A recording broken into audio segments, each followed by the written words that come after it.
Paulín, bienvenida. Gracias por estar aquí. ¿Ella es tu mamá? Sí. Sí. Te presento a Fraga Hostos, psicóloga, y a Mario Herrera, nuestro abogado. A ver, mujer, está muy fuerte lo que dices de tu mamá. ¿No estás exagerando?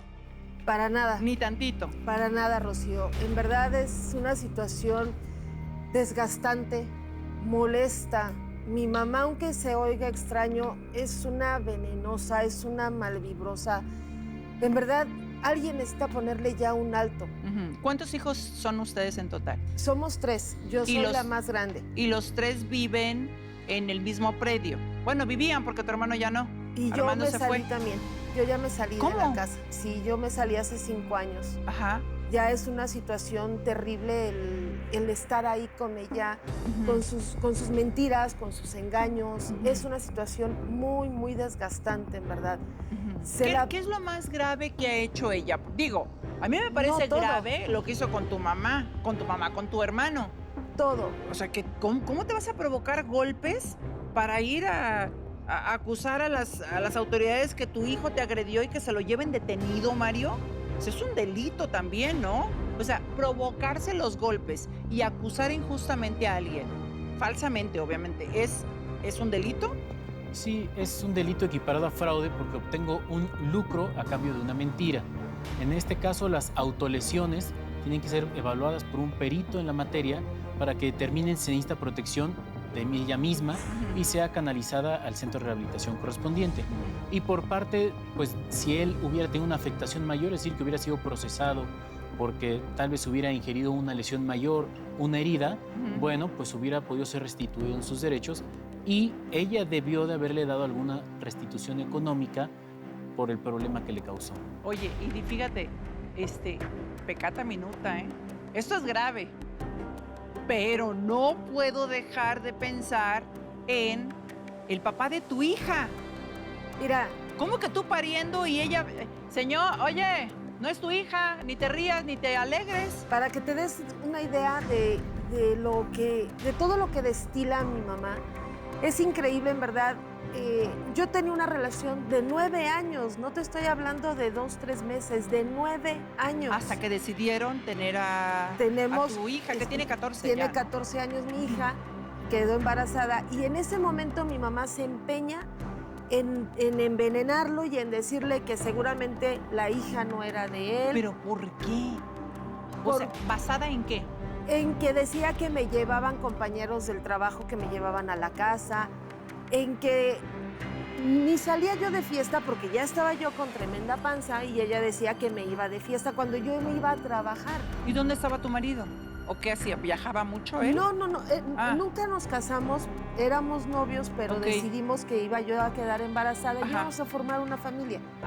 O sea que él no estaba al tanto de si llegabas a dormir, no llegabas a dormir. No, hasta ese momento no. Pero yo llegaba a mi casa a dormir, yo estaba en mi casa. Pero mi mamá le empezó a decir que yo no llegaba a la casa, que me venían a dejar varios hombres, cuando eso era una total mentira. Una total mentira. ¿Con qué lo justifica mi mamá? En que decía que no era un buen hombre y que no me convenía. Y así lo empezó a envenenar. O sea, ¿nunca lo quiso? Nunca lo quiso. Y así lo empezó a envenenar hasta que, pues obviamente, el papá de mi hija se cansa, se va y ni siquiera la registra.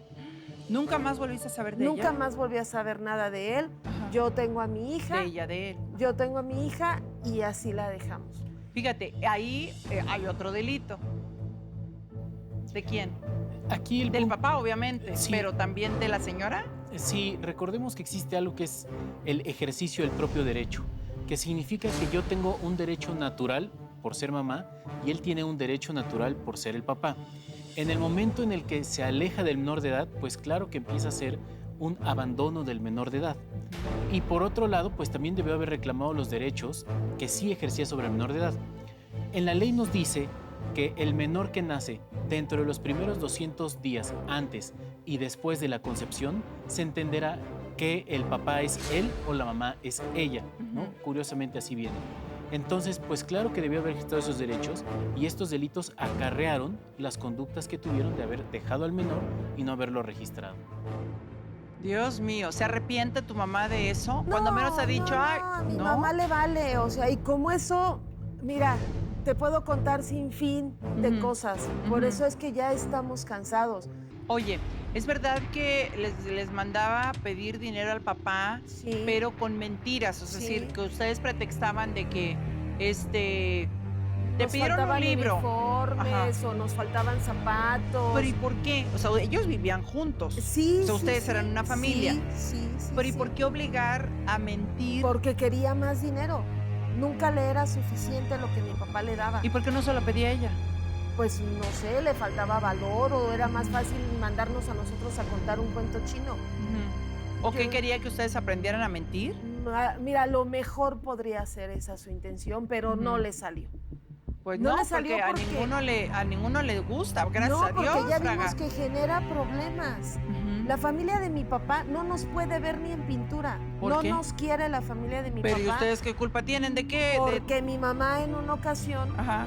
inventó que mi tía le ponía el cuerno a su esposo con otros hombres, O sea, una hermana de tu papá. una hermana de mi Ajá. papá, con otros hombres, y pues obviamente se metió tanto mi mamá, metió tanto su cizaña y su veneno, que mis tíos terminaron divorciándose, se terminaron separando.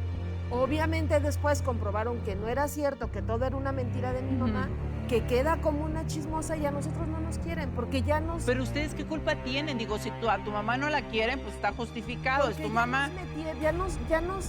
nos metieron en un estereotipo de los hijos de la chismosa. Lo Los hijos de la relacionan con metiche. tu Sí, mamá. claro. Pues afortunadamente Claro. no aprendieron, Fraga, que de verdad que yo no sé cómo le hicieron para Mi papá. escabullirse y no aprender de la mamá, ¿no? Claro. Porque imagínate, ve y pídele a tu papá dinero para, pues igual y se te vuelve una constante Sí, o algo un normal. hábito de vida, como Sí. lo que ella, seguramente tu mamá desde pequeña, se supone que a partir de los 5 años comenzamos con este hábito de la mentira, pero de menos a más.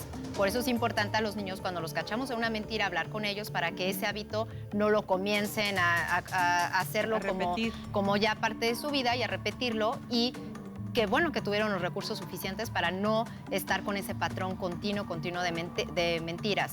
Lo más importante en la cuestión de la mentira es que se vuelve una patología, Rocío. Entonces, por lo que escucho, esto ya es una enfermedad. Una patología es una enfermedad de la cual pues se tiene que atender. No sé si tu mamá en un momento ya tomó una terapia, pero sí sería necesario que la tome de forma urgente porque ya está teniendo repercusiones muy fuertes el grado de sus mentiras. O sea, ya no es mitomanía, ya es algo mucho más grave. Exactamente, es una enfermedad como la depresión, una enfermedad como inclusive pues una adicción, pero esto ya es continuo, ya está afectando a los miembros de la familia, ya es cuando ya no es una conducta normal.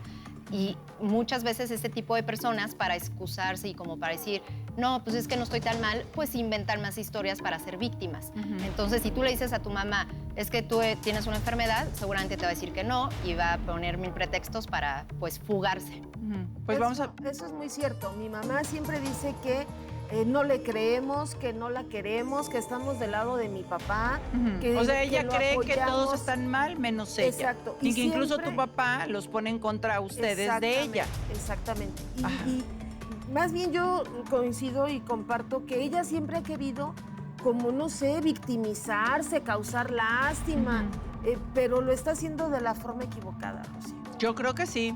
Y pues llegó el momento, yo creo que de hablar con ella para ver qué tan consciente está de esto que está sucediendo. A lo mejor, pues al tratarse de una enfermedad, ni siquiera es consciente de lo que está ocurriendo con ella.